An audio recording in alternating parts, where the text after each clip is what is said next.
നിങ്ങൾ കേട്ടുകൊണ്ടിരിക്കുന്നത് radio Kochi 90 FM, എന്നും നിങ്ങൾക്കൊപ്പം.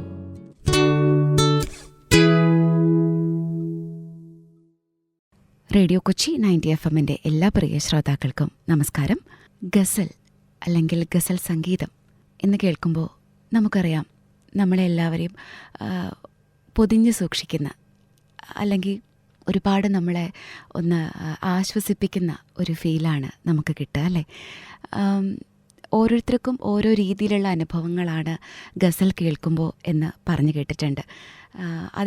അതിൻ്റെ എല്ലാം ഈ സാന്ത്വനത്തിൻ്റെയും അല്ലെങ്കിൽ ഒരു തരം പൊതിഞ്ഞു പിടിക്കലിൻ്റെയും അല്ലെങ്കിൽ ഒരു ആശ്വാസം നൽകുക, അങ്ങനെയൊക്കെയുള്ളൊരു ഫീലാണ് പലരും അനുഭവമായിട്ട് പറഞ്ഞിട്ടുണ്ടാവുക. ഇത് കേട്ടുകൊണ്ടിരിക്കുന്ന ശ്രോതാക്കൾക്കും ഡിഫറെൻ്റ് ആയിട്ടുള്ളൊരു അനുഭവം, എല്ലാം ഈ ഒരു ചേർത്ത് വെക്കലിൻ്റെ ഒരു ഫീല് നിങ്ങൾക്കും ഉണ്ടായിട്ടുണ്ടാവും.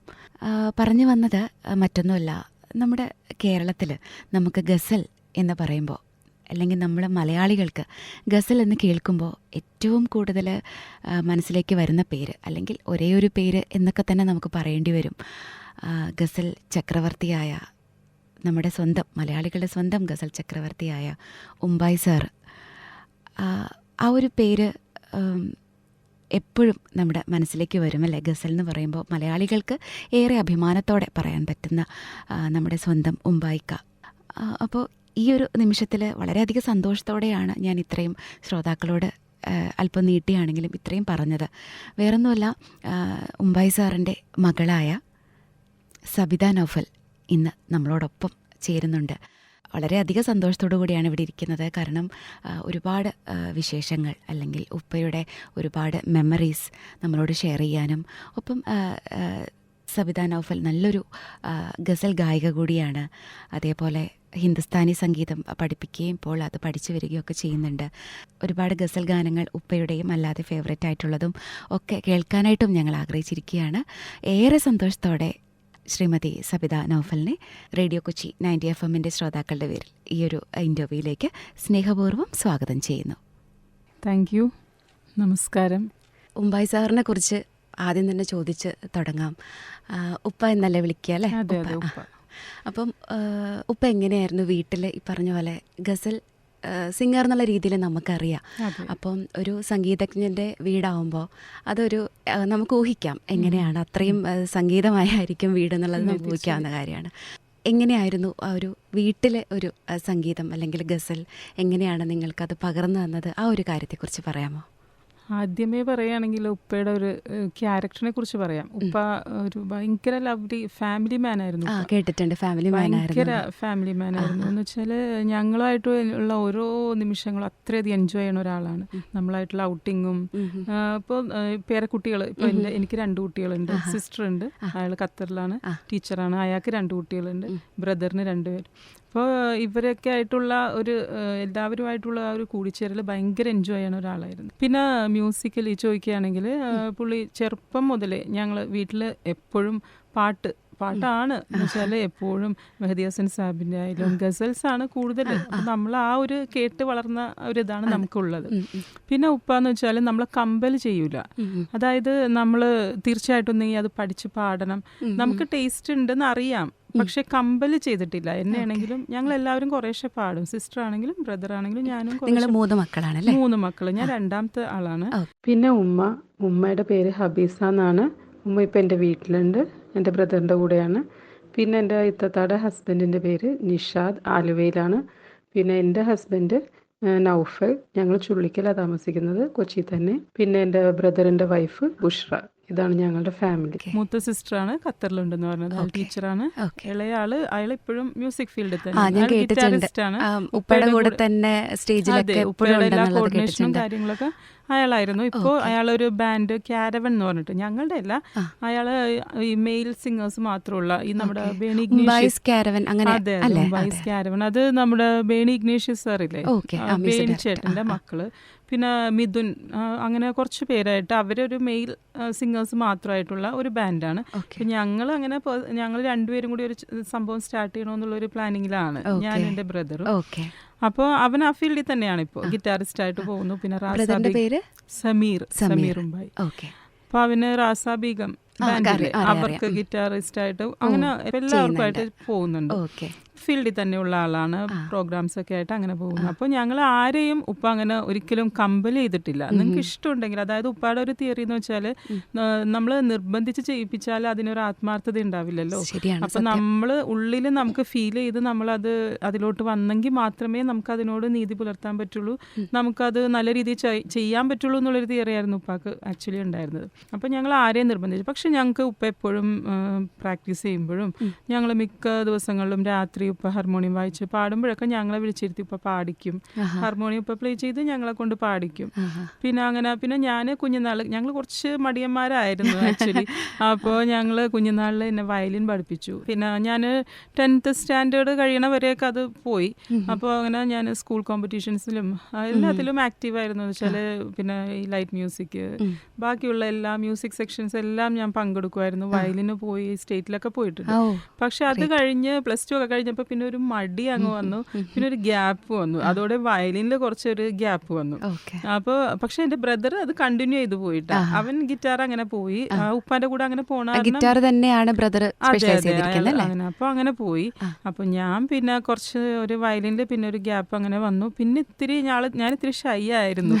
അപ്പോൾ അങ്ങനെ പിന്നെ മ്യൂസിക് ഫീൽഡിൽ അധികം അങ്ങനെ സ്കൂൾ കഴിഞ്ഞിട്ട് അങ്ങനെ പെർഫോം ചെയ്തില്ല. പിന്നെ അങ്ങനെ പോയി. പിന്നെ എൻ്റെ മാരേജ്, ഡിഗ്രി ഒക്കെ കഴിഞ്ഞ് കുറച്ച് വർക്കൊക്കെ ചെയ്ത് കഴിഞ്ഞപ്പോൾ പിന്നെ മാരേജ് ആയി, കുട്ടികളായി. അപ്പോൾ പിന്നെ അങ്ങനെ ആ ഒരു ഇതിൽ അങ്ങനെ പോയി. പക്ഷെ ഒരു ഇപ്പോൾ നമ്മളപ്പോഴും അങ്ങനെ ഒരു നിങ്ങൾ ചെയ്യണം, ഉറപ്പായിട്ടും ചെയ്യണം, എൻ്റെ ശേഷം ആരെങ്കിലും വരണം, ആരെയും ചെയ്തിട്ടില്ല. പിന്നെ എനിക്ക് അപ്പം എപ്പോഴും പറയും, നിങ്ങളായിട്ട് ആവശ്യപ്പെട്ട് വന്നെങ്കിൽ മാത്രമേ ഞാനിത് തരൂ, അല്ലാതെ ഞാനിത് നിങ്ങൾക്ക് പഠിക്കുന്നു പറഞ്ഞ് തരില്ല. പക്ഷെ എനിക്കത് നമുക്ക് ഉള്ളിൽ തട്ടി തോന്നിയ സമയം എന്ന് പറയുന്നത് എനിക്ക് എൻ്റെ മോള് ജനിച്ചു കഴിഞ്ഞ് ഇപ്പോൾ ഒരു ഉപ്പ മരിച്ചത് 2018.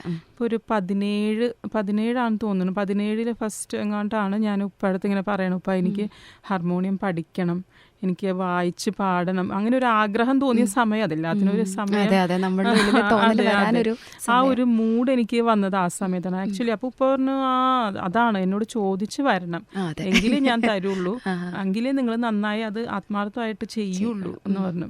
അപ്പം ഞാൻ അങ്ങനെ എൻ്റെ വീട് അടുത്താണ്, ഹസ്ബൻഡിന് 2 സ്റ്റോപ്പേ ഉള്ളൂ, ചുള്ളിക്കൽ എന്ന് പറയും. അപ്പം ഞാൻ ഒരു വീക്ക്ലി വൺസ് എന്നുള്ള രീതിയിൽ പോകുമായിരുന്നു. അപ്പോൾ ഉപ്പ അവിടെ നിന്ന് ഉപ്പാടെ ഹാർമോണിയം, ഉപ്പ ആക്ച്വലി പഠിച്ചതൊക്കെ ബോംബെ അവിടെ നിന്നൊക്കെയാണ്, ഉസ്താദൊക്കെ ഉപ്പാടെ അവിടെയാണ്. അപ്പോൾ ഉപ്പ അവിടെ നിന്നുള്ള ബുക്സ് കാര്യങ്ങളൊക്കെ ഉണ്ട് ഉപ്പാടെ. അപ്പോൾ ഉപ്പ എനിക്ക് ക്ലാസ് എടുക്കുമായിരുന്നു. അങ്ങനെ ഒരു വർഷം അത് കണ്ടിന്യൂ ചെയ്യാൻ പറ്റിയില്ല. എന്ന് വെച്ചാൽ ഉപ്പാക്ക് പ്രോഗ്രാംസ് ഒക്കെ ഉള്ളതുകൊണ്ട് ഞാൻ ഇടയ്ക്കാണ് പോണത്.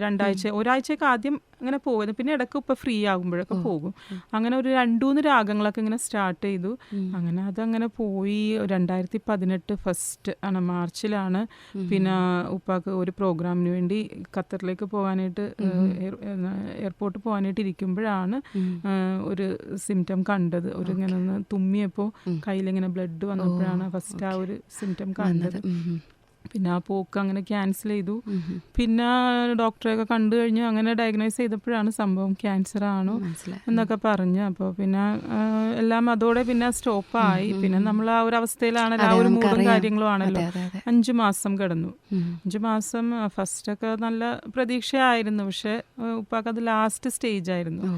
അപ്പോൾ പിന്നെ അങ്ങനെ ഒരു 5 മാസം കറക്റ്റ് അതിൽ ഓഗസ്റ്റ് 1 ഉപ്പ അങ്ങനെ പോയി. അപ്പോൾ ഉപ്പ ഇങ്ങനെ വയ്യാതെ ആയിരുന്നു. അപ്പോൾ ഞാനായിരുന്നു, സിസ്റ്റർ ടീച്ചറായിരുന്നു. അപ്പോൾ സിസ്റ്റർ ആലുവയിലായിരുന്നു, അവളുടെ വീട് ആലുവയിലാണ്. അപ്പോൾ അവിടെയാണ് വർക്ക് ചെയ്തുകൊണ്ടിരുന്നത്. അപ്പോൾ കുട്ടികളൊക്കെ അവിടെ പഠിക്കണോണ്ട് എപ്പോഴും വരാനൊന്നും പറ്റില്ലായിരുന്നു. അപ്പോൾ വീട്ടിൽ ഉമ്മയുണ്ട്, ബ്രദറുണ്ട്. അപ്പോൾ ഞാനാണ് അടുത്തുള്ളത്, 2 സ്റ്റോപ്പേ ഉള്ളൂല്ലോ ഞാൻ പറഞ്ഞല്ലോ. അപ്പോൾ ഞാനപ്പോൾ വർക്കിംഗ് അല്ലായിരുന്നു. അപ്പോൾ ഞാൻ ഉപ്പയുടെ അടുത്ത് പോയി നിന്ന് ഒരു 3-4 മാസം ഞാൻ അവിടെ തന്നെയായിരുന്നു, വീട്ടിൽ സ്റ്റേ ചെയ്തു.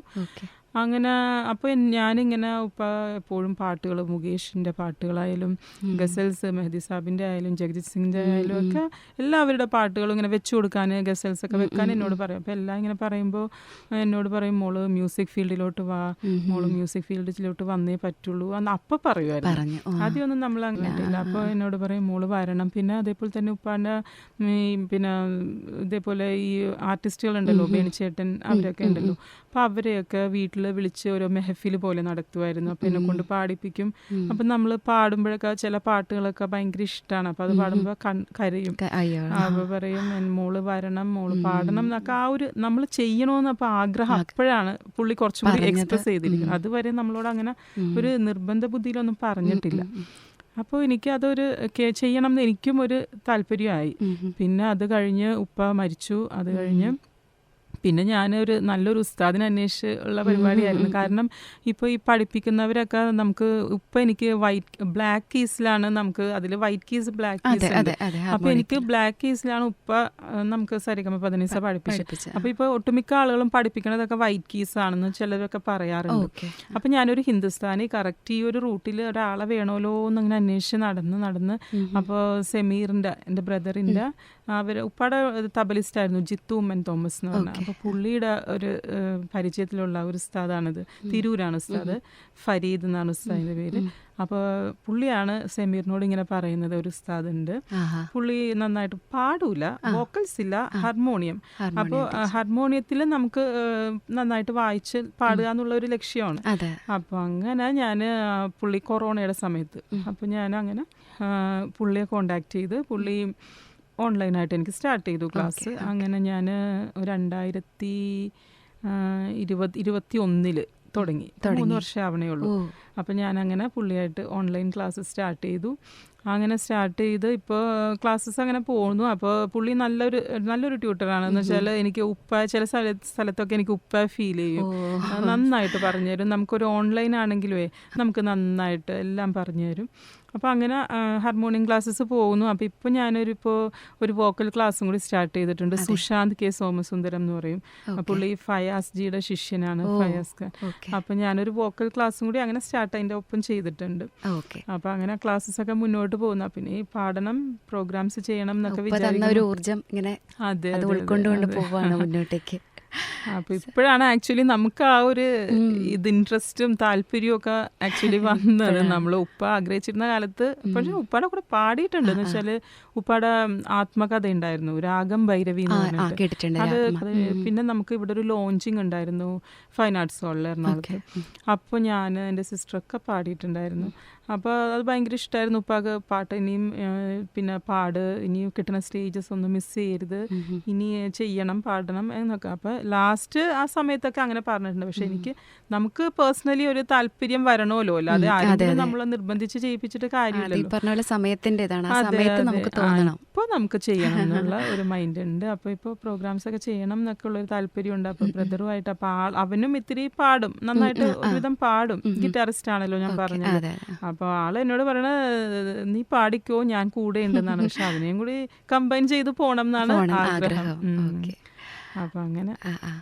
അപ്പം മ്യൂസിക് കമ്പോസിഷൻ എന്നുള്ള രീതിയിൽ ഉപ്പയെ പോലെ തന്നെ ചെയ്യുന്നുണ്ടോ? ഞാനിപ്പോൾ ഒന്നും ചെയ്തിട്ടില്ല, ആൽബം ചെയ്തിട്ടില്ല. പക്ഷെ ഞാനിപ്പോൾ ചെയ്തിട്ടുണ്ട്. ഇപ്പോൾ 2-3 നമ്മുടെ ഉപ്പയുടെ തന്നെ ഒരു പ്രദീപ് അഷ്ടമിച്ചിര സാറ് കവി, പുള്ളിയുടെ ഒരു ബുക്ക് ഉപ്പ ഇങ്ങനെ കവിതകളുടെ കുറച്ച് ബുക്സ് ഉണ്ടായിരുന്നു ഉപ്പയുടെ. ഉപ്പയുടെ ഷെൽഫിൽ നിന്ന് എനിക്ക് കിട്ടിയതാണ്. അപ്പം ഞാൻ വന്ന് അത് 2-3 ചെയ്തു. പിന്നെ എനിക്ക് വേറെ ഞങ്ങളുടെ നെയ്ബറിൻ്റെ ഒരു പരിചയത്തിലുള്ള ഒരു കവിയുണ്ട്, ആ പുള്ളി കുറച്ച് കവിതകൾ തന്നത്. അപ്പം ഞാനതൊക്കെ ജസ്റ്റ് ഒന്ന് ചെയ്ത് നോക്കി. അപ്പം നന്നായിട്ടുണ്ടെന്ന് എല്ലാവരും പറഞ്ഞു. അപ്പം ഞാനപ്പോൾ അത് ചെയ്യണം എന്നുള്ളതിലാണ്, ഒന്നും ഇറക്കി അങ്ങനെ ചെയ്തിട്ടില്ല. അങ്ങനെ ചെയ്യണം നല്ല രീതിയിൽ പോട്ടെ, അത് എന്തായാലും ജനങ്ങളിലേക്ക് എത്തട്ടെ. ഓക്കെ. ഇപ്പം പറഞ്ഞു കേട്ടിട്ടുള്ളൊരു കാര്യമാണ്, അതായത് ഉമ്പൈ സാറിന്റെ ഫാമിലിയിൽ ഇപ്പം ഉപ്പയാണെങ്കിലും ഉപ്പ ആഗ്രഹിച്ചതൊരു നാവികനാവാനാണ്. ഉപ്പ വളരെയധികം ആഗ്രഹിച്ചിട്ടുണ്ടായിരുന്നു. പക്ഷേ ഉമ്പൈ സാറിന് ഏറ്റവും ആഗ്രഹം ഈ ഒരു മ്യൂസിക് ഫീൽഡ് തന്നെയായിരുന്നു എന്നുള്ള രീതിയിൽ. അപ്പം ആദ്യം തബലയായിരുന്നു താല്പര്യം എന്ന് കേട്ടിട്ടുണ്ട്. അപ്പം എങ്ങനെയാണ് തബല അല്ലെങ്കിൽ ഹാർമോണിയത്തിലേക്ക് പോയോ, അല്ലെങ്കിൽ തബലയായിരുന്നോ ആദ്യം? അങ്ങനെ എന്തെങ്കിലും സ്റ്റോറീസ് പറഞ്ഞിട്ടുണ്ടോ? തബലയായിരുന്നു എന്ന് വെച്ചാൽ തബലിസ്റ്റ് ആയിരുന്നു ആക്ച്വലി ഉപ്പ. അപ്പോൾ നമ്മൾ മെഹബൂബായി അവരുടെ പാട്ട് കേട്ടിട്ടാണ് അപ്പോൾ എന്താ വെച്ചാൽ ആക്ച്വലി ഉപ്പ തബലിസ്റ്റ് ആയിരുന്നു. അപ്പോൾ ഉപ്പ പാടും. പിന്നെ ഉപ്പ ഈ പ്രോഗ്രാംസിനൊക്കെ ഇല്ല, ഓരോ ഫംഗ്ഷൻ അവർ ഈ കുടുംബ സദസ്സുകളിലൊക്കെയാണല്ലോ അന്നൊക്കെ ഇങ്ങനെ മെഹഫിലുകളൊക്കെ.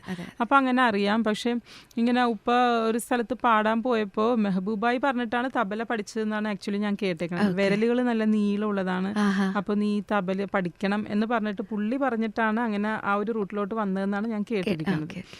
പിന്നെ എന്ന് വെച്ചാൽ ഉപ്പ ഉപ്പാടെ ഭാഗത്തുനിന്ന് അത്ര പ്രോത്സാഹനം ഉണ്ടായിരുന്നില്ല. ആ പുള്ളിക്കാരൻ എന്ന് വെച്ചാൽ ആ ഒരു രീതിയിൽ പുള്ളിയെ പോലെ തന്നെ ആ ഒരു ഇതിൽ തന്നെ ഉപ്പ വരണം എന്നുള്ള ഒരു താല്പര്യമുള്ള ആളായിരുന്നു. മ്യൂസിക് ഒട്ടും ഇൻട്രസ്റ്റ് ഇല്ലാത്ത ഒരാളായിരുന്നു. പക്ഷെ ഉമ്മ ഇത്തിരി കൂടി താല്പര്യമുള്ള ആളായിരുന്നു. അപ്പോൾ ഉപ്പ കുട്ടിക്കാലത്ത് ഇങ്ങനെ ഒരു ഭയങ്കര ഒളിച്ചും ഒന്ന് പാത്തുന്നൊക്കെ പറയില്ല, ആ രീതിയിലായിരുന്നു മ്യൂസിക്കൊക്കെ പാട്ട് പാടുകയും അങ്ങനെയുള്ള കാര്യങ്ങളൊക്കെ ചെയ്തുകൊണ്ടിരുന്നത്. ഭയങ്കര പേടിച്ചായിരുന്നു, കാരണം പുള്ളിക്ക് താല്പര്യമില്ലാത്ത ആളായിരുന്നു. അപ്പോൾ അതിന് കുറേ വഴക്കും കാര്യങ്ങളൊക്കെ കിട്ടുകയും ചെയ്യുമായിരുന്നു. പുള്ളി എന്താന്ന് വെച്ചാൽ ഒരു സീമൻ എന്നുള്ള രീതിയിൽ അപ്പോൾ അനിയന്റെ അടുത്ത് ബോംബെയിൽ അയച്ചു. ഉപ്പയുടെ അനിയൻ അങ്ങനെയാണ് ബോംബെയിലേക്ക് പോണത്.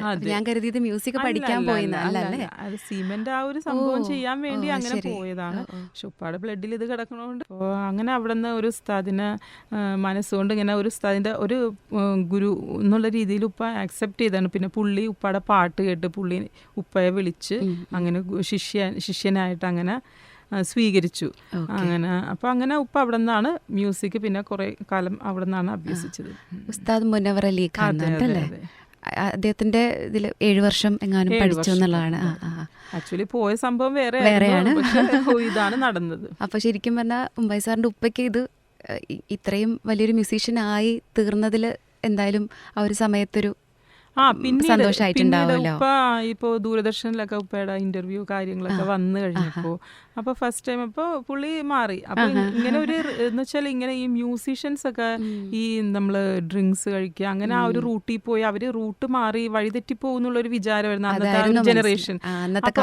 അങ്ങനെയാണല്ലോ അങ്ങനെയാണ്. അപ്പോൾ അങ്ങനെ ഒരു രീതിയിൽ പോവും എന്നുള്ളൊരു ഭയമായിരുന്നു ആക്ച്വലി പുള്ളി അങ്ങനെ ചെയ്തത്. പക്ഷെ ഇങ്ങനെ ഒരു നല്ല രീതിയിൽ വന്നപ്പോൾ തീർച്ചയായിട്ടും പുള്ളി സന്തോഷിച്ചിട്ടുണ്ടാവും.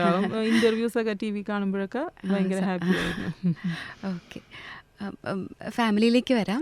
നേരത്തെ കുറെ കാര്യങ്ങൾ നമ്മൾ ഇതിൻ്റെ ഇടയിൽ പറഞ്ഞു പോയി. എന്നാലും 3 മക്കളാണ്. മൂത്താള് പുറത്താന്ന് പറഞ്ഞു അല്ലേ. അപ്പം പേരക്കുട്ടികൾ എങ്ങനെയാണ് പാട്ടിനോട്? പേരക്കുട്ടികള് സിസ്റ്ററിന്റെ മോള് പാടും. പേരും കൂടി പറഞ്ഞു. 2 പേരാ. മൂത്താള് സാഹിൽ നിഷാദ്. അയാള് ഇപ്പോൾ ലോജിസ്റ്റിക്സ് ഒക്കെ കഴിഞ്ഞു. ഇപ്പോൾ ജോലിക്കൊക്കെ വേണ്ടി പിന്നെ MBA ചെയ്യാനൊക്കെ വേണ്ടി റെഡിയായി നിൽക്കുന്നു. ഞങ്ങള് ശരിക്കും ഗേൾസ് ആണ് കുറച്ചും കൂടി മ്യൂസിക്കിൽ ഇൻട്രസ്റ്റഡ് തോന്നുന്നു. താത്താടെ മോളുണ്ട്, 2ാമത്തെ ആള്. അയാളിപ്പോൾ +2 ആയിട്ടുള്ളൂ. +1 അല്ല +1. അപ്പോൾ അയാൾ കുറേശ്ശെ പാടും. പിന്നെ എനിക്ക് മൂത്തത് മോനാണ്, അയാളിപ്പോൾ ഡിഗ്രി ഫൈനൽ ഇയർ. 2ാമത്തെ മോള്, മോൻ്റെ പേര് ഇലാൻ, മോള് ഇഷൽ നൗഫൽ. അപ്പോൾ അവൾക്കും കുറച്ച് ടേസ്റ്റ് ഉണ്ട്. അവൾക്ക് 5 വയസ്സുള്ളപ്പോഴാണ് ആക്ച്വലി ഉപ്പ മരിക്കണത്. അപ്പോൾ ഇവള് ഭയങ്കര ഇഷ്ടമായിരുന്നു, പെൺകുട്ടികളെ ഭയങ്കര കാര്യമാണ്. അപ്പോൾ ഇവള് വരുമ്പോൾ ഉപ്പയുടെ മടിയിൽ കയറിയിരുന്ന് എല്ലാ പാട്ടുകളും പാടിക്കൊടുക്കും, ഭയങ്കര ഇഷ്ടമായിരുന്നു. അപ്പോൾ ഗസൽസ് ഒക്കെ ഞങ്ങളിങ്ങനെ ഓരോന്നൊക്കെ പാടുന്ന കേട്ടൊക്കെ പഠിക്കും.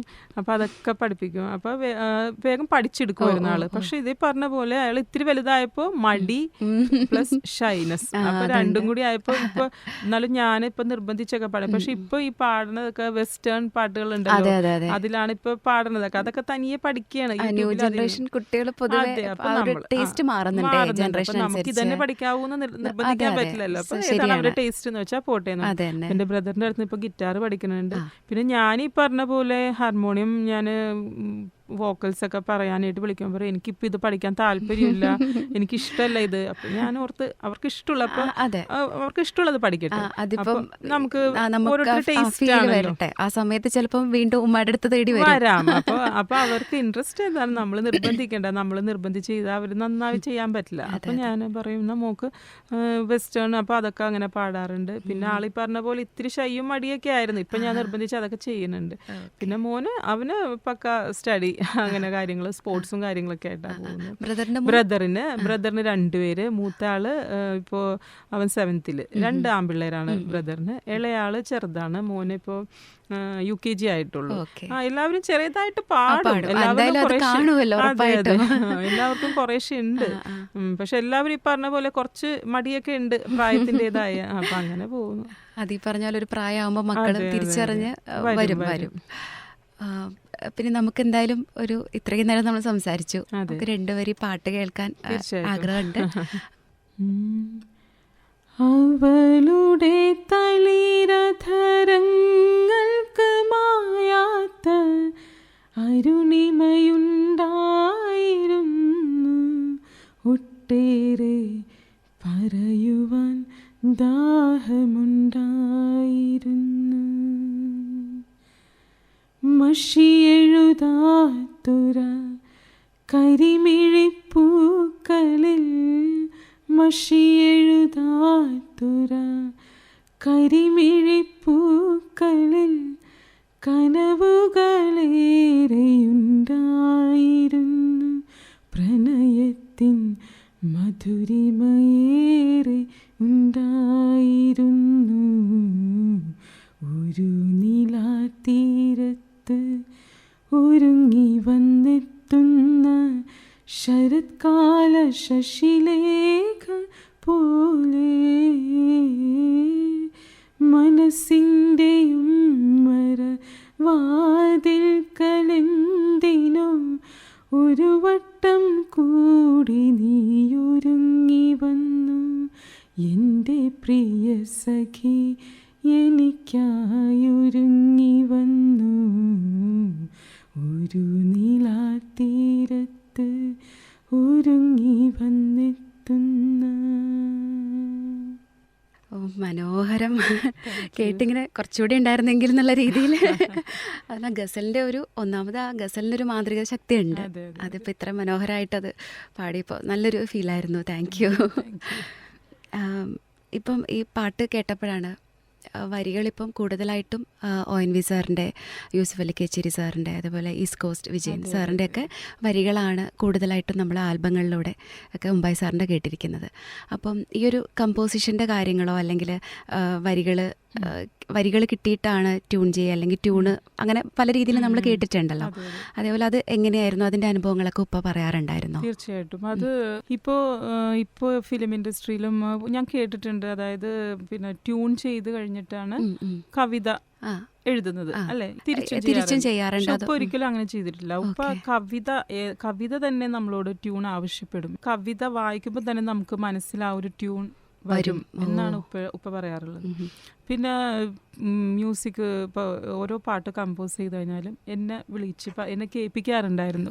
ഉപ്പ പറയാതെ എനിക്ക് കുറച്ചും കൂടി ഉപ്പാടെ ഇത് മനസ്സിലാക്കാൻ പറ്റുമെന്ന് വിചാരിച്ചിട്ടായിരിക്കാം എന്നെ ഫസ്റ്റ് കേൾപ്പിക്കുമായിരുന്നു. ഇപ്പോൾ സുനൈനെ സുമുഖി എന്ന് പറഞ്ഞ ഗസലുണ്ടല്ലോ, ആ പാട്ട്. അപ്പോൾ അത് ആ ഗസലൊക്കെ എന്നെ കേൾപ്പിച്ചു. അത് അത് രണ്ട് ട്യൂണിൽ ചെയ്തിട്ടുണ്ടായിരുന്നു. ഗീർവാണിയിലും പിന്നെ ഗീർവാണി കൂടാതെ വേറെ ഏതോ ഒരു രാഗം ഞാൻ ഓർക്കുന്നില്ല. അത് ഞാൻ ചെറുതായിരുന്നു അപ്പോൾ അത് രണ്ടും ചെയ്തിട്ട് എന്നോട് ചോദിച്ചു, ഇതിൽ ഏതാ മോളെ നല്ല ട്യൂൺ എന്ന് ചോദിച്ചു. അപ്പോൾ ഞാൻ പറഞ്ഞു ഇതാണ് കുറച്ചും കൂടി ഇമ്പ്രസീവായിട്ട് നമുക്ക് ഫീൽ ചെയ്യണമെന്ന് പറഞ്ഞു. അപ്പോൾ അങ്ങനെ അപ്പോൾ ഇങ്ങനെ ചോദിക്കുമായിരുന്നു. അപ്പോൾ അത് രണ്ട് രാഗത്തിൽ. അപ്പോൾ എനിക്കിതാ ഇഷ്ടമായത്, ഇതാണ് കുറച്ചും കൂടി നമുക്ക് ഫീൽ ചെയ്യണമെന്ന് പറഞ്ഞപ്പോൾ അപ്പോൾ ഇത് ചെയ്യാം, ഇതിൽ തന്നെ ചെയ്യാമെന്ന് പറഞ്ഞു. അപ്പോൾ ഇങ്ങനെ എല്ലാ പാട്ടുകളും എല്ലാ ഗസൽസും ചെയ്ത് കഴിയുമ്പോൾ ഇങ്ങനെ നമ്മളെ വിളിച്ച് അഭിപ്രായം ചോദിക്കുമായിരുന്നു. ഇത് നന്നായിട്ടുണ്ടോ, അല്ലെങ്കിൽ ഏതെങ്കിലും പാട്ടുകളായിട്ട് സാമ്യമുണ്ടോ, ഏതെങ്കിലും ഫിലിം സോങ്സ് അല്ലെങ്കിൽ ഗസൽസ് ഒക്കെ ആയിട്ട് നമുക്ക് സാമ്യം തോന്നുന്നുണ്ടോ എന്നൊക്കെ അറിയാനായിരുന്നു. അപ്പോൾ അത് നമ്മളോട് കറക്റ്റ് ചോദിക്കുമായിരുന്നു, ഇത് എങ്ങനെയുണ്ട്, നന്നായിട്ടുണ്ടോ എന്നൊക്കെ. പിന്നെ ഈ പറഞ്ഞ പോലെ കവിത കൊണ്ടുവന്നിട്ടാണ് ട്യൂൺ ചെയ്തിരുന്നത്. പിന്നെ ONV സാറിൻ്റെ എനിക്കറിയാം, ONV സാറിൻ്റെ ഉപ്പ അവിടെ പോയിട്ട് ചെയ്ത് കഴിയുമ്പോൾ പുള്ളി ഭയങ്കര എൻജോയ് ചെയ്യുന്ന ആളായിരുന്നു. ഉപ്പ ഹാർമോണിയത്തിൽ വായിച്ച് പാടുമ്പോൾ പുള്ളിയും വൈഫും ഇരുന്ന് ഭയങ്കര എൻജോയ് ചെയ്യുന്നതൊക്കെ പറയണം. അപ്പോൾ ഉപ്പ പുള്ളിയുടെ കവിതകൾ ചെയ്ത് കഴിഞ്ഞാൽ ഇപ്പോൾ പാടുക സൈകൾ പാടൂ അങ്ങനെ അതൊക്കെ ചെയ്ത് കഴിഞ്ഞാൽ ഉപ്പ പോവും, വണ്ടി വിളിച്ച് പോയി പുള്ളിയെ അതെല്ലാം കേൾപ്പിക്കും. അപ്പോൾ പുള്ളി ഒരുപാട് അത് എൻജോയ് ചെയ്തിരുന്നു. അവിടെ ചെന്ന് കഴിഞ്ഞാൽ ഉപ്പാനെ കൊണ്ട് ഇഷ്ടമുള്ള പാട്ടുകൾ പുള്ളി ഹിന്ദി ഓൾഡ് സോങ്സ് ഒക്കെ ഉണ്ടല്ലോ, ഫിലിം സോങ്സ്, അതൊക്കെ ഉപ്പയെ പാടിപ്പിക്കും. പിന്നെ ഈ ചെയ്ത് കഴിഞ്ഞ എല്ലാ പാട്ടും ലൈവായിട്ട് ഉപ്പാക്ക് പുള്ളി അവിടെ ഇരുന്ന് കേൾക്കുമായിരുന്നു. ഉപ്പ എല്ലാം കേൾപ്പിച്ചു കൊടുക്കുമായിരുന്നു. പിന്നെ യൂസഫ് അലി സാറാണെങ്കിലും പുള്ളിയുടെ വീട്ടിലും പോയി അങ്ങനെ അവർക്കൊക്കെ ഭയങ്കര ഇഷ്ടമായിരുന്നു ഇപ്പൊ ഇങ്ങനെ വായിച്ച് പാടിക്കൊടുക്കണത്. അവരുടെ കമ്പോസിഷൻസ് ഭയങ്കര ഒരു നിർവൃതിയാണല്ലോ. അപ്പൊ അത് ഉപ്പയെ വീട്ടിലോട്ട് വിളിച്ചാണ് അവര് കേട്ടുകൊണ്ടിരുന്നത്. അപ്പൊ അങ്ങനെയായിരുന്നു ഇപ്പൊ കമ്പോസ് ചെയ്യുമ്പോ. പിന്നെ ശല്യം ചെയ്യാനൊന്നും ആരും പാടില്ല, വീട്ടിൽ നിന്ന് ചെയ്യുമായിരുന്നു. പിന്നെ നമ്മുടെ ഫോർട്ട് കൊച്ചിയിലൊരു ഗസ്റ്റ് ഹൗസ് ഉണ്ട്, അവിടെ പോയിട്ട് നമ്മൾ വീട്ടിലെ കുട്ടികളുടെ ബഹളമൊക്കെ വരുമ്പോൾ പിന്നെ ഇപ്പൊ അങ്ങനെ പോകും, എന്നിട്ട് അവിടെ പോയിരുന്ന് അങ്ങനെ ചെയ്യുമായിരുന്നു. ഓക്കെ. അദ്ദേഹം എഴുതിയ ആത്മകഥ രാഗം ഭൈരവി എന്ന് പറഞ്ഞിട്ട്, അപ്പം അത് മനസ്സിൽ കണ്ടിരുന്നു ഇങ്ങനെ ആത്മകഥ എഴുതണം എന്നുള്ളൊരു നേരത്തെ അങ്ങനെ ചിന്ത ഉണ്ടായിരുന്നു. അത് ആക്ച്വലി DC ബുക്സ് ആണ് ചെയ്തത്. അപ്പൊ അതിങ്ങനെ കുറെ പേരിങ്ങനെ ഉപ്പയുടെ ഒരു കഥകൾ ഇങ്ങനെ എല്ലാവരോടും ഇന്റർവ്യൂസിലും അതിലൊക്കെ പറയുമ്പോൾ അങ്ങനെ കുറെ പേരിങ്ങനെ ആവശ്യപ്പെട്ട് പിന്നെ ഉപ്പ തന്നെ അങ്ങനെ ഉപ്പയുടെ ഒരു സുഹൃത്തുണ്ടായി ഹമീദ്, അപ്പോൾ ആ പുള്ളി അങ്ങനെ കുറേ എഴുതി, അങ്ങനെയൊക്കെ ഉപ്പയുടെ കഥകൾ ഇങ്ങനെ കുറേശ്ശായി പറഞ്ഞു കൊടുത്ത് പുള്ളി എഴുതി, അങ്ങനെയാണ് അത് പുറത്തു വരുന്നത്. അപ്പോൾ ഇങ്ങനെ ഉപ്പയുടെ കഥകൾ ഇങ്ങനെ കുട്ടിക്കാലം മുതലുള്ള സംഭവങ്ങൾ ഒരു കഥയാക്കാനുള്ള സംഭവങ്ങളുണ്ട്. അപ്പോൾ ഇങ്ങനെ ആക്ച്വലി അതിങ്ങനെ എല്ലായിടത്തും പറയുമല്ലോ, അപ്പോൾ എല്ലാവരും അങ്ങനെ പറഞ്ഞ് അങ്ങനെയാണ് അത് ചെയ്തത്. അപ്പോൾ അത് നല്ല രീതിയിൽ അതിൻ്റെ ഇനോഗ്രേഷൻ ഇവിടെ ഫൈൻ ആർട്സ് ഹോളിലായിരുന്നു. പിന്നെ ഞാൻ കേട്ടിരിക്കുന്ന ഒരു കാര്യമാണ് ഉംബായിസ് മ്യൂസിക് അക്കാദമി എന്ന് പറഞ്ഞിട്ട് അങ്ങനെ ഒരു, അതിപ്പോൾ കഴിഞ്ഞ വർഷമായിരുന്നു അതിൻ്റെ തറക്കല്ലിടലും കാര്യങ്ങളൊക്കെ. അതിപ്പോൾ നമ്മുടെ മലബാർ ഗ്രൂപ്പ് ഉണ്ടല്ലോ, അവരാണ് അത് സ്പോൺസർഷിപ്പ് ഒക്കെ ചെയ്തിരിക്കുന്നത്. പിന്നെ ഉപ്പ എന്ന് പറഞ്ഞാൽ ഉപ്പയ്ക്ക് കോഴിക്കോടാണ് ഉപ്പയുടെ തറവാട്. കൊച്ചി കഴിഞ്ഞാൽ ഉപ്പയ്ക്ക് ഏറ്റവും ഇഷ്ടമുള്ള അവര് ഭയങ്കര മ്യൂസിക് ലവേഴ്സ്, പിന്നെ ഭയങ്കര സപ്പോർട്ടീവ്, എവിടെയും മ്യൂസിക് മയാണ്, എവിടെ പോയാലും. അതെ അതെ, ആ ഒരു എനർജി വേറെ എവിടെ നിന്നും കിട്ടില്ല. അവിടെ പ്രോഗ്രാം ചെയ്യാൻ നല്ല താല്പര്യമാണ്. അപ്പോൾ അവിടെ ഉപ്പാക്ക് ശരിക്കും നല്ലൊരു സുഹൃത്ത് വലയുണ്ട്. അവരിപ്പോഴും നമ്മുടെ ഫാമിലിക്ക് ഇപ്പോഴും ഭയങ്കര സപ്പോർട്ടീവാണ്. ആക്ച്വലി അത് കുറച്ച് പേരുണ്ട്. അപ്പോൾ അവരാണ് അതിന് ഇനീഷ്യേറ്റ് എടുത്തത്. ആക്ച്വലി ഈ ഒരു സംഭവം ഇത് ഉപ്പാക്കൊരു ഡ്രീമായിരുന്നു. ഉപ്പയുടെ പേരിലൊരു അക്കാഡമി, ഹിന്ദുസ്ഥാനി സംഗീതം പഠിക്കാൻ കേരളത്തിൽ ശരിക്കും അങ്ങനെ ഒരു സംഭവം കുട്ടികളൊക്കെ നോർത്ത് ഇന്ത്യയിൽ അവിടെ ഇവിടെയൊക്കെ പോയിട്ടാണ് പഠിക്കുക. അപ്പോൾ അതെപ്പോഴും പറയുമായിരുന്നു, അതായത് നമുക്ക് നമ്മുടെ കുട്ടികൾ പഠിക്കാനായിട്ട് നമുക്ക് നമ്മുടെ നാട്ടിൽ വേണ്ടേ, തീർച്ചയായിട്ടും അതൊരു സംഭവം വരണം, ഒരു അക്കാഡമി ചെയ്യണം. അതായിരുന്നു ഒരു ലാസ്റ്റ് ഒരു വിഷയം എന്നുള്ള രീതിയിൽ പറഞ്ഞത്. അപ്പോൾ ഉപ്പ ജീവിച്ചിരിക്കുമ്പോൾ തന്നെ ഉപ്പയുടെ ആ ഒരു ലാസ്റ്റ് സ്റ്റേജിൽ തന്നെ നമ്മൾ കൊച്ചിൻ അബാദ് പ്ലാസ ഇല്ലേ, അവിടെ വെച്ചിട്ട് ചെറിയൊരു ഒരു ഇനോഗ്രേഷൻ പോലെ അത് ചെയ്തു, കൊച്ചി ഉംബായിസ് മ്യൂസിക് അക്കാഡമി എന്ന് പറഞ്ഞിട്ട്. പിന്നെ അതിന് ശേഷം അതിന്റെ തറക്കല്ലിടലും കാര്യങ്ങളൊക്കെ പിന്നെ അവരാണ് അതിന് ഇനീഷ്യേറ്റ് എടുത്തത്. കോഴിക്കോടുള്ള കഴിഞ്ഞ വർഷം ഞങ്ങളൊക്കെ പോയിരുന്നു. അവിടെ നിന്ന് അങ്ങനെ കഴിഞ്ഞു. ഇപ്പം അതിന്റെ ബാക്കി കാര്യങ്ങളൊക്കെ പ്രോഗ്രസ് നടന്നുകൊണ്ടിരിക്കുകയാണ്. അപ്പം അതിന് നല്ല ആളുകളാണ്, പുറത്തുനിന്നുള്ള ആളുകളൊക്കെയാണ് അവിടെ പഠിപ്പിക്കാൻ അവർ തീരുമാനിക്കുന്നത്. അപ്പം അത് നല്ലൊരു സംഭവമായിരിക്കും തീർച്ചയായിട്ടും. അപ്പം നമുക്ക് നമ്മുടെ നാട്ടിലുള്ള കുട്ടികൾക്കും നല്ല രീതിയിൽ പഠിക്കാൻ ഒരു സംഭവമാകും എന്നുള്ള ഒരു വിശ്വാസമുണ്ട്. ഈ ഹിന്ദുസ്ഥാനി പഠിക്കുന്നതും ഇപ്പം ഗസൽ പഠിക്കുന്നത് ഇപ്പം പൊതുവേ ഇങ്ങനെ നമ്മൾ കേട്ട് വരുന്നതാണ്, എനിക്കതിനെപ്പറ്റി ധാരണയില്ല, അത് ചോദിക്കുകയാണ്. അപ്പം ക്ലാസിക്കൽ സ്ഥിരം പഠിച്ചു പോകുന്ന ഒരാൾക്ക് ഗസൽ പാടാൻ ബുദ്ധിമുട്ടായിരിക്കും, അല്ലെങ്കിൽ ഇപ്പം ക്ലാസിക്കൽ മ്യൂസിക് മാത്രം പാടുന്ന ആളുകളെ പരിചയമുണ്ട്. അവരോടൊരു സിനിമാ പാട്ട് പാടാൻ പറഞ്ഞാൽ അവർക്ക് അത് അവർ പറയും ഇല്ല എനിക്ക് ഇതേ പറ്റുള്ളൂ എന്നുള്ള രീതിയിൽ സംസാരിക്കുന്നവരുണ്ട്. അങ്ങനെ ശരിക്കും അങ്ങനെയുണ്ടോ, അല്ലെങ്കിൽ നമ്മുടെ തൊണ്ടയിലെല്ലാം വഴങ്ങുമോ? ഇല്ല, ഞാനിപ്പോൾ ഒരു തുടക്കക്കാരി എന്നുള്ള രീതിയിൽ എനിക്ക് അത്ര എക്സ്പീരിയൻസ് പറയാൻ പറ്റില്ല. എങ്കിലും ഉപ്പ പറഞ്ഞു കേട്ടുള്ള ഒരു അറിവ് വെച്ച് ഞാൻ പറയാണ്. അതായത് ഞങ്ങള് ഇപ്പോൾ കർണാട്ടിക് മ്യൂസിക് ഞങ്ങള് മോളൊക്കെ പഠിപ്പിക്കാനായിട്ട് ശ്രമിക്കുമ്പോൾ ഉപ്പ പറയുമായിരുന്നു ഓരോന്നിനും അതിൻ്റെതായ സൗന്ദര്യമുണ്ട്, അതിൻ്റെതായ ഭംഗിയുണ്ട്. എങ്കിൽ കൂടി ഇപ്പോൾ ഒരു കർണാട്ടിക് മ്യൂസിക് പഠിച്ചൊരു കുട്ടിക്ക് ഒരു വേറൊരു ഹിന്ദുസ്ഥാനി ടച്ചുള്ള ഏതെങ്കിലും പാട്ടുകൾ പാടുമ്പോൾ ആ ഒരു ടങ്ക് ആ ഒരു ചായ വരും എന്ന് പറയും. അതായത് അവർക്ക് ആ ഒരു ഗമകങ്ങളും കാര്യങ്ങളൊക്കെ കുറച്ച് കൂടുതലാണ് കർണാട്ടിക് മ്യൂസിക്. അപ്പൊ ആ ഒരു സംഭവം അവർക്ക് ഓട്ടോമാറ്റിക്കലി വരും എന്നാ പറയാറ് പാട്ട് പാടുമ്പോൾ. പക്ഷെ ഹിന്ദുസ്ഥാനിക്ക് ആ ഒരു പ്രശ്നം ഇല്ല എന്നാ ഉപ്പ പറഞ്ഞു കേട്ടെ. എൻ്റെ അറിവല്ല, ഉപ്പ പറഞ്ഞുള്ള അറിവാണ്.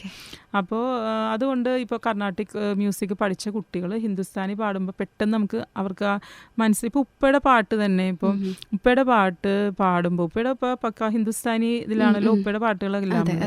അപ്പോൾ ഒരു കർണാട്ടിക്കിൽ കൂടുതൽ പഠിച്ചൊരു കുട്ടിയാണ് പാടണമെങ്കിൽ ആ ഉപ്പ പാടിയ ആ രീതിയിലായിരിക്കില്ല, അത് വേറൊരു കർണാട്ടിക് ശൈലിയിലോട്ട് സംഭവങ്ങളൊക്കെ വരും. അപ്പൊ അതുകൊണ്ട് നമ്മളോട് പേഴ്സണലി ഉപ്പ പറഞ്ഞിരിക്കുന്നത് ഹിന്ദുസ്ഥാനി പഠിക്കുന്നതാണ് എന്ന് പറഞ്ഞ കർണാട്ടിക് നമ്മൾ മോശമല്ലാത്ത ഓരോന്നിനും ഓരോ ശൈലി ഉണ്ടല്ലോ, അതാണ് പറയുന്നത്. അപ്പൊ നമ്മളിത് പഠിച്ചു പോയാൽ നമുക്ക് ഓട്ടോമാറ്റിക്കലി അത് വരും എന്നാണ് പറയാറുള്ളത്. അപ്പൊ അങ്ങനെയാണ്. പിന്നെ ഈ കർണാട്ടിക് പഠിച്ചവർക്ക് അവർക്ക് ക്ലാസിക്കൽ സംഭവങ്ങളൊക്കെ നന്നായിട്ട് പാടാൻ പറ്റും. ഹിന്ദുസ്ഥാനിയിലും അങ്ങനെ തന്നെ, പക്ഷെ രണ്ടും രണ്ട് ശൈലിയാണ്, രണ്ടും രണ്ട് രീതികളാണല്ലോ. അപ്പൊ അതിൻ്റെതായ വ്യത്യാസങ്ങളുണ്ടാവും. നമുക്ക് ഏറ്റവും പ്രിയം ഏതാണോ അതിലേക്ക് ഫോക്കസ് ചെയ്യുക. പക്ഷെ ഉപ്പ പ്രിഫർ ചെയ്യണത് ഹിന്ദുസ്ഥാനി ആയിരുന്നു ഞങ്ങളോട് അതാണ് മക്കളെ പഠിപ്പിക്കാനും പറയണത് അത് തന്നെയായിരുന്നു. അപ്പൊ എന്റെ മോൾക്ക് ഞാൻ കുഞ്ഞായിരുന്നപ്പോൾ അവൾക്ക് എൻ്റെ അടുത്ത് ഇരുന്ന് പഠിക്കുകയൊന്നുമില്ലല്ലോ. അപ്പൊ ഞാനിങ്ങനെ ഒരു ഗുരുവിനെ അന്വേഷിച്ച് നടന്നപ്പോൾ കർണാട്ടിക് ഒരുപാട് പേരുണ്ട്, പക്ഷെ നമ്മളോട് ഉപ്പ ഇങ്ങനെ പറഞ്ഞത് കാരണം നമുക്ക് ഹിന്ദുസ്ഥാനി തന്നെ ഫോളോ ചെയ്യാനാണ് താല്പര്യം. പിന്നെ ഉപ്പ പറഞ്ഞതുകൊണ്ട് നമ്മൾ തന്നെ അതേ ചെയ്യാൻ പാടുള്ളൂ എന്നുള്ള രീതിയിൽ താല്പര്യം അതായിരുന്നല്ലോ. അപ്പം നമ്മൾ അങ്ങനെയാണ് നമ്മൾ തൃപ്തിയാവുള്ളൂ. അങ്ങനെ ഇപ്പം ഹിന്ദുസ്ഥാനി മ്യൂസീഷ്യൻസിൽ വെച്ചിട്ട് ഉപ്പയ്ക്ക് ആരോടായിരുന്നു? എന്നാൽ ഒരു പൊടിക്കെങ്കിലും എല്ലാവരും ഇഷ്ടമായിരിക്കും, എന്നാൽ ഒരു പൊടിക്ക് കൂടുതൽ ഒരു താല്പര്യം കൂടുതൽ ആരോടായിരിക്കും? ഒരു സംശയമില്ല, മെഹദി ഹസൻ സാർ. ഉപ്പ ശരിക്ക് എന്താ പറയാ, ദൈവത്തിന് തുല്യം.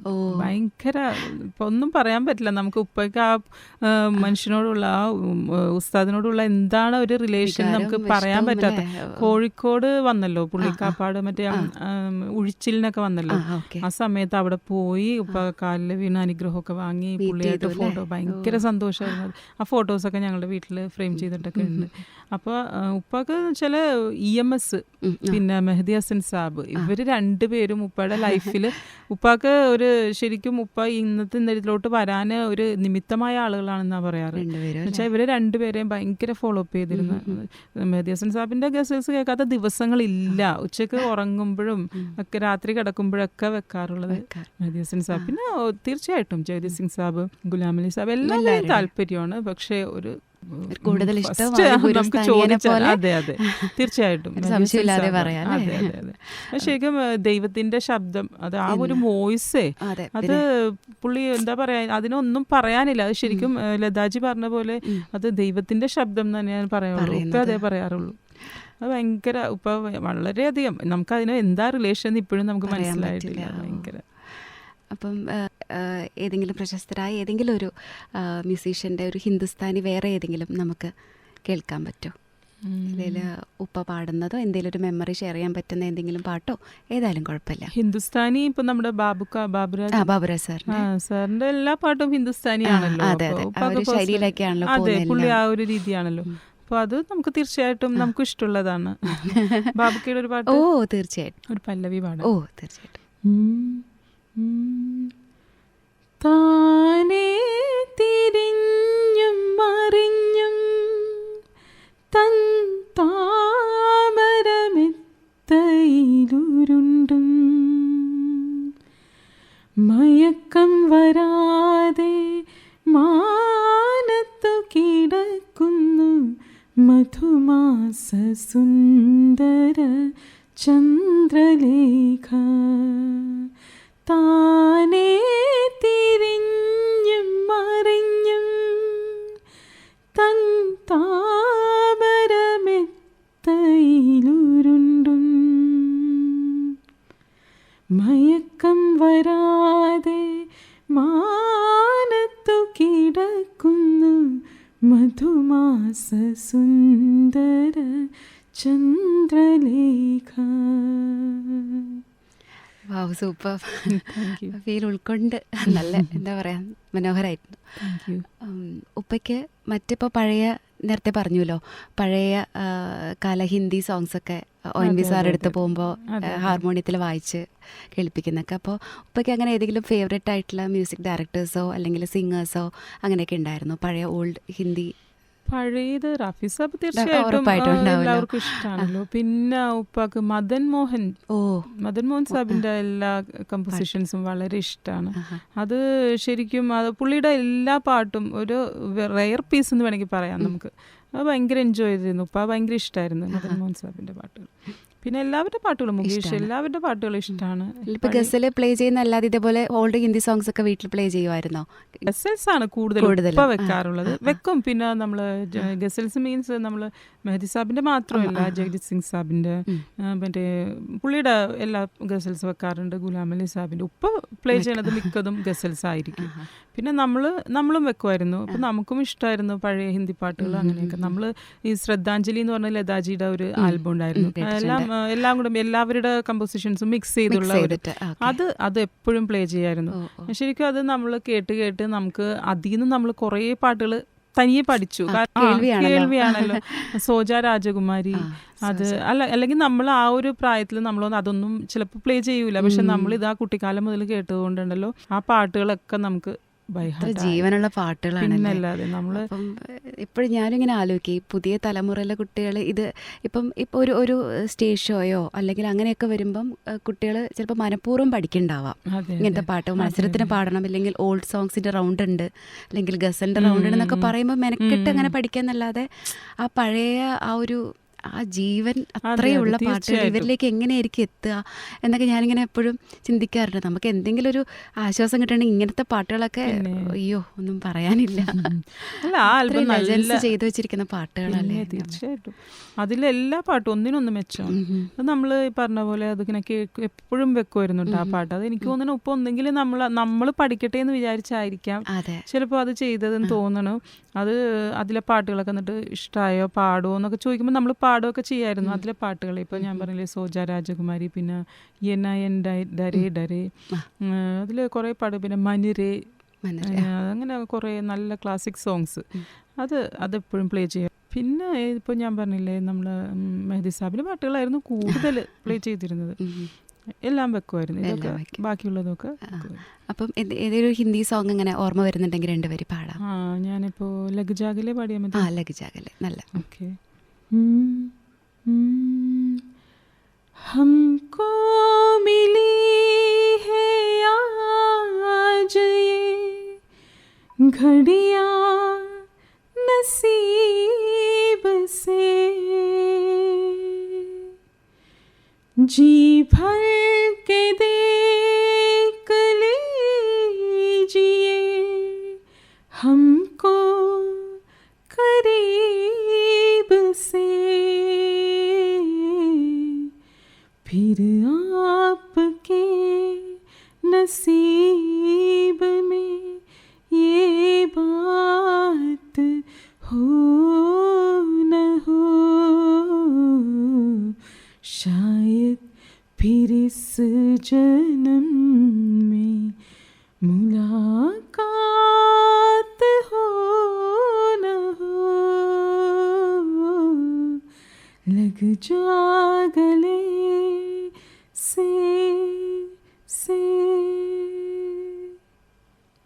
സൂപ്പർ. Thank you. എന്താ പറയുക, ഇപ്പോൾ ഓരോ പാട്ടിനും പ്രത്യേകിച്ച് ഞാനൊന്നും പറയേണ്ട കാര്യമില്ല. ആ ഒരു എന്താ പറയുക, അത് ആ പഠിച്ചതിൻ്റെയും ഉപ്പയുടെ ആ ഒരു എന്താ പറയുക അത് ഉണ്ട് ആ പാട്ടിലും ആ ശബ്ദത്തിലും നമുക്ക് കേൾക്കുമ്പോൾ അറിയാലോ. അപ്പം ഇനിയും മുന്നോട്ടുള്ള ഒരു ജീവിതത്തിൽ ഉപ്പ പറഞ്ഞു തന്നെ ഇപ്പം എല്ലാം ഉപ്പയുടെ ഒരു സാന്നിധ്യം. നമ്മളിപ്പോൾ സംസാരിച്ചുകൊണ്ടിരുന്നത് തന്നെ എല്ലാം ഉപ്പ റിലേറ്റഡ് ആയിട്ടുള്ള കാര്യങ്ങളാണ് സംസാരിച്ചത്. സാറിൻ്റെ ഒരു എപ്പോഴും മനസ്സിൽ ഓർത്തിരിക്കുന്ന എന്തെങ്കിലും ഒരു മെസ്സേജ്, നമ്മളിപ്പം നമ്മുടെ അച്ഛൻ പറയുന്ന കാര്യങ്ങൾ ഇങ്ങനെ ഉണ്ടാവുമല്ലോ, എന്തെങ്കിലും ഒരു മെസ്സേജോ അങ്ങനെ എന്താണ് മനസ്സിൽ പെട്ടെന്ന് പറയാൻ തോന്നുന്നത്? ഉപ്പ ഭയങ്കര ലവ്ലി ആയിരുന്നു എന്ന് പറഞ്ഞു. അതെ അതെ. അപ്പൊ അതിന്റെ ഒപ്പം ഉപ്പ എപ്പോഴും പറയുന്ന ഒരു സംഭവമാണ് ഞങ്ങൾ എപ്പോഴും കേൾക്കാറുള്ളതാണ്. കല സമൂഹത്തിൻ്റെതാണ്, കലാകാരൻ്റെതല്ല. അതായത് സമൂഹത്തിന് ഉള്ളതാണ് കല, നമുക്ക് വേണ്ടിയുള്ളതല്ല എന്നുള്ളതാണ് ഉപ്പയുടെ ഒരു തിയറി. അത് ഇപ്പോൾ ആളുകൾ അവർക്ക് ഇപ്പോഴും പ്രവാസികളായ ഒരുപാട് ആളുകൾ ഇപ്പോൾ നമ്മൾ ഉപ്പ മരിച്ചു കഴിഞ്ഞതിന് ശേഷം ഉപ്പ എപ്പോഴും നമ്മൾ എൻ്റെ വീട്ടിൽ വരുമ്പോൾ എപ്പോഴും പറയുമായിരുന്നു, ഞാൻ ആരാണെന്ന് ഞാൻ മരിച്ചു കഴിയുമ്പോൾ നീയൊക്കെ അറിയുള്ളൂ, നിങ്ങളൊക്കെ മനസ്സിലാക്കുള്ളൂ എന്ന് തമാശയിൽ ഇങ്ങനെ പറയാം. അപ്പോൾ എന്താ വെച്ചാൽ നമ്മൾ ശരിക്കും അത് സത്യമായിരുന്നു. കാരണം എൻ്റെ ബ്രദറിന് അറിയാം, കാരണം അവൻ എല്ലാ പ്രോഗ്രാമിനും ഉപ്പയുടെ കൂടെ ഉണ്ട്. അവന് ഉപ്പക്ക് കിട്ടണ അപ്ലോസസും ഉപ്പ എങ്ങനെയാണ് ആളുകൾ ട്രീറ്റ് ചെയ്യണത് എല്ലാം ഡയറക്റ്റ് കാണാം. നമുക്ക് കേട്ടറിവേ ഉണ്ടായിരുന്നുള്ളൂ, ഞാനും എൻ്റെ സിസ്റ്ററും. പക്ഷെ ഇപ്പോൾ ഉപ്പ ഇല്ലാതായി കഴിഞ്ഞപ്പോഴാണ് ആളുകൾക്ക് എത്രയായിരുന്നു ഉപ്പയുടെ സ്ഥാനം എത്രയായിരുന്നു ആളുകളുടെ മനസ്സിൽ നിന്ന് നമുക്ക് ശരിക്കും നമ്മൾ റിയലൈസ് ചെയ്തത് ഉപ്പ ഇല്ലാതായി കഴിഞ്ഞപ്പോഴാണ്. ഇപ്പോൾ കുറേ പേര് ഇപ്പോൾ പ്രവാസികളായ ആൾക്കാരാണ്, തീർച്ചയായിട്ടും അവർക്ക് ഭയങ്കര റിലീഫാണെന്നാണ് പറയണത്. ഉപ്പയുടെ വോയിസ്, ഉപ്പയുടെ മ്യൂസിക് ഒരുപാട് പേര് ഹീലിംഗ് ആണ്, ഭയങ്കര സൂത്തിങ് ആണ്. അവർ പറയുന്നതാന്ന് വെച്ചാൽ നമുക്ക് നമ്മുടെ ഉമ്പായിക്കയുടെ പാട്ട് നമ്മൾ കേൾക്കുമ്പോൾ നമുക്കൊരു നാടിനെ കുറിച്ചുള്ളതും നമുക്ക് ഭയങ്കര റിലീഫാണ്, ഭയങ്കര ആശ്വാസമാണെന്ന് പറയുന്നത്. അത് കേൾക്കുമ്പോൾ ഭയങ്കര സന്തോഷമാണ്. നമ്മളിപ്പോൾ ഇങ്ങനെ അത്രയും ഒരു ആളുകൾക്ക് അത്രയും ഒരു ഹാപ്പിനെസ് കൊടുക്കാൻ പറ്റിയല്ലോ എന്ന് ഓർക്കുമ്പോൾ ഒരുപാട് പേര് പറയാറുണ്ട്. ഇപ്പോൾ ഞങ്ങൾ ഓരോ പാട്ടുകളൊക്കെ ഞാനിപ്പോൾ FBയിലൊക്കെ ഓരോ പോസ്റ്റ് ചെയ്യുമ്പോൾ അതിന് താഴെ വരുന്നതിലും ഒക്കെ ആൾക്കാർക്കുള്ള സന്തോഷം, ഉപ്പയോടുള്ള ആ ഒരു സ്നേഹം എത്രയായിരുന്നു നമുക്ക് ശരിക്കും മനസ്സിലാക്കാൻ പറ്റുന്നത് ഉപ്പ ഇല്ലാതായപ്പോഴാണ്. അത് ഉപ്പ പറഞ്ഞ ആ വേർഡ് കറക്റ്റായിരുന്നു. കാരണം ഉപ്പ ഇല്ലാതായപ്പോഴാണ് ഉപ്പ എന്തായിരുന്നു എന്ന് നമ്മൾ ആക്ച്വലി നമുക്കറിയായിരുന്നു എങ്കിൽ കൂടി കുറച്ചും കൂടി അതിൻ്റെ ഡെപ്ത് മനസ്സിലായത് നമുക്ക് ഇപ്പോഴാണ് ശരിക്കും മനസ്സിലാവാൻ പറ്റിയത്. പിന്നെ ഉപ്പ ഇതാ പറയണത്, നമുക്ക് വേണ്ടിയല്ല കലയ്ക്ക് വേണ്ടിയും സമൂഹത്തിന് വേണ്ടിയാണ്, കലാകാരന്മാർക്ക് വേണ്ടിയല്ല, സമൂഹത്തിൻ്റെതാണ് കല. അപ്പോൾ നമ്മൾ ആത്മാർത്ഥത അതിൽ ഒരു ഇപ്പോൾ ഇതിലൊന്നും ഒരു തട്ടിപ്പും ഒരു സംഭവങ്ങളൊന്നും ചെയ്യണമെന്നും ഇഷ്ടമല്ല ഉപ്പാക്ക്. ഈ മിക്സിങ്ങിലൂടെ ഓരോന്ന് ഇപ്പോൾ വോയിസിലൊക്കെ കുറെ ചെയ്യാനൊക്കെ ഉള്ള അതൊക്കെ ഉണ്ടല്ലോ, എന്തോ സംഭവങ്ങളൊക്കെ ഉണ്ടല്ലോ, എനിക്ക് അറിയില്ല അതിനെപ്പറ്റി. അപ്പോൾ അതൊന്നും ശരിക്കും ഉപ്പ ലൈവ് എങ്ങനെയാണ് അത് തന്നെയായിരുന്നു റെക്കോർഡിംഗ് സ്റ്റുഡിയോയിൽ. ഉപ്പ വെച്ചാല് മ്യൂസിക് ഇട്ട് ചുണ്ടനക്കുന്ന പരിപാടി നമുക്കുണ്ടല്ലോ, കാണാനുണ്ടല്ലോ. പിന്നെ ഫിലിമിൽ നിന്നൊക്കെ ഉപ്പാക്ക് ഇങ്ങനെ ഓഫേഴ്സ് ഒക്കെ വരുമ്പോൾ ഉപ്പാക്ക് ഇങ്ങനെ ഒരാളുടെ ഒരു എന്താ പറയുക, ഒരാളുടെ കൺട്രോളിലല്ല, ഉപ്പാടെ ആ ഒരു ഫ്രീഡത്തിന് ചെയ്യണം. ഒരു ലിമിറ്റേഷൻസ് അങ്ങനെ ഒന്നും പാടില്ല. ഉപ്പാക്ക് ആ ഒരു ഫ്രീഡം, അതാണ് കലാകാരൻ, അതാണ്, അത് വേണമായിരുന്നു. അതുകൊണ്ടായിരുന്നു ഫിലിമിലോട്ടൊക്കെ ആക്ച്വലി അങ്ങനെ പോവാറുണ്ട്. പിന്നെ ഈ പറഞ്ഞ പോലെ ഒരു തരത്തിലുള്ള അതിലുള്ള വേറെ ഒരു ടെക്നിക്കൽ സംഭവങ്ങളൊന്നും ആഡ് ചെയ്യില്ല. ഉപ്പ എന്താണോ ശരിക്കും ലൈവ് ചെയ്യണം അതേപോലെ തന്നെയായിരുന്നു സ്റ്റുഡിയോയിൽ. അല്ലാതെ അതിൽ വോയിസിൽ സംഭവങ്ങളൊക്കെ ചെയ്യുമല്ലോ ഇപ്പോൾ, അതൊന്നുമില്ലായിരുന്നു. എന്ന് വെച്ചാൽ കലയിൽ നമ്മൾ വേറെ തട്ടിപ്പും വേറെ അതിൽ ഇതൊന്നും ചേർക്കാൻ പാടില്ല, ജെന്യൂനായിട്ട്. അതെ, അത് അങ്ങനെ തന്നെയുള്ളൊരു പോളിസി ഉള്ള ആളായിരുന്നു. അപ്പോൾ അങ്ങനെ നമ്മളോടും പറയാറുണ്ട്, നമ്മളും അത് ഫോളോ അപ്പ് ചെയ്യണമെന്ന്. അപ്പം അതൊക്കെ അങ്ങനെ ചെയ്ത് പോകുന്നു. ആക്ച്വലി ഇത്രയും എന്താ പറയുക, കൂടുതൽ കാര്യങ്ങളിങ്ങനെ അദ്ദേഹത്തിൻ്റെ മകളിൽ നിന്ന് തന്നെ ഇപ്പം ഞാനിപ്പം റേഡിയോയുടെ ഭാഗമാണെങ്കിലും ഞാനിത് കേൾക്കുമ്പോൾ പേഴ്സണലി എന്നോട് സംസാരിക്കുന്ന ഒരു ഫീലും കൂടെ ഞാൻ അടുത്ത് നിന്ന് കേൾക്കുവാണല്ലോ. സത്യം പറഞ്ഞാൽ വളരെ മനസ്സ് നിറഞ്ഞ ഒരു അവസ്ഥയിലാണ് ഞാനിപ്പോൾ ഇരിക്കുന്നത്. ഇത്രയും വലിയൊരു കലാകാരൻ്റെ മകള്, അതും ഉപ്പയുടെ എല്ലാ ഗുഡ് ക്വാളിറ്റീസും ഉപ്പ എന്താണ് ആഗ്രഹിച്ചിരുന്നത് അത് ഇനി സമൂഹത്തിലേക്ക് കൊടുക്കാൻ എന്താ പറയുക, ഒരു ബാധ്യസ്ഥത എന്ന് തന്നെ പറയേണ്ടി വരും. ഇപ്പം മാഡത്തിനെ പോലെയുള്ള ആളുകൾ അല്ലെങ്കിൽ ആ ഫാമിലിയിലുള്ള മെമ്പേഴ്സൊക്കെ ഇനി അത് ഫുൾഫിൽ ചെയ്യാൻ പറ്റട്ടെ ഭാവിയിൽ. ഇൻഷാ അല്ലാ എല്ലാം നന്നായിട്ട് തന്നെ വരട്ടെ എന്നുള്ളൊരു പ്രാർത്ഥനയാണ് റേഡിയോ കൊച്ചി 90 FM-ൻ്റെ ഭാഗത്തു നിന്നുള്ളത്. എനിക്ക് ആക്ച്വലി നിർത്താനിപ്പം യാതൊരുവിധ താല്പര്യമില്ല. നമ്മൾ ഒരുപാട് സംസാരിച്ചു. അപ്പോൾ ഇനിയും ഞങ്ങളുടെ അടുത്തേക്ക് വരണം. ഇനിയിപ്പം പുതിയ പ്രോജക്ട്സ് ആണെങ്കിലോ അല്ലെങ്കിൽ എന്തൊക്കെയാണ് സമൂഹത്തിന് ഈ ഒരു ഫീൽഡിൽ കൊടുക്കാൻ പറ്റുന്നത്.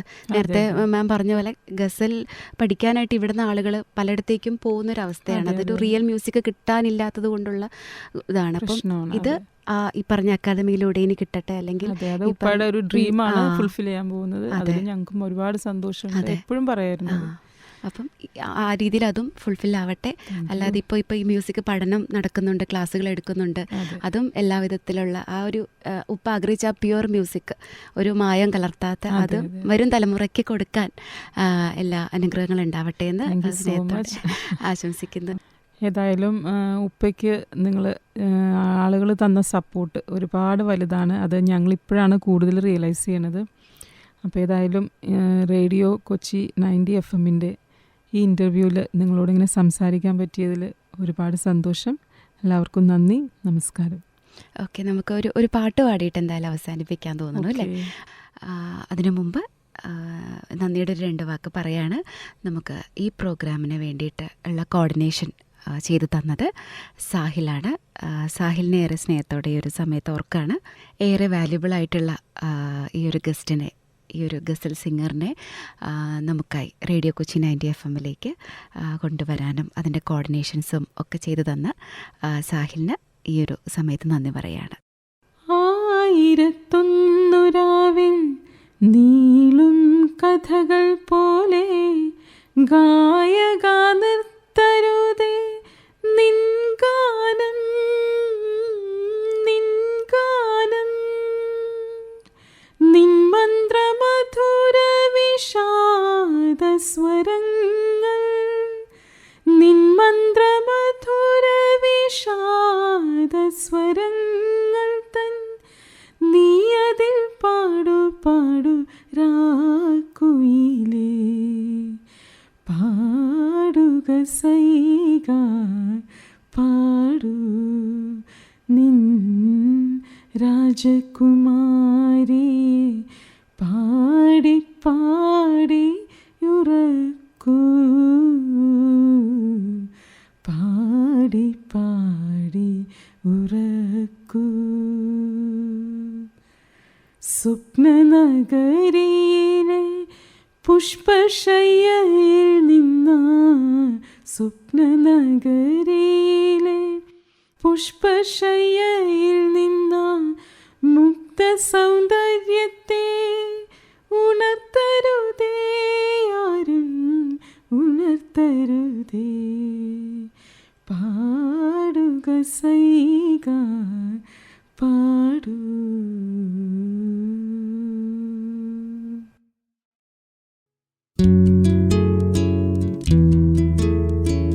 നിങ്ങൾ കേട്ടുകൊണ്ടിരിക്കുന്നത് റേഡിയോ കൊച്ചി 90 FM. എന്നും നിങ്ങൾക്കൊപ്പം.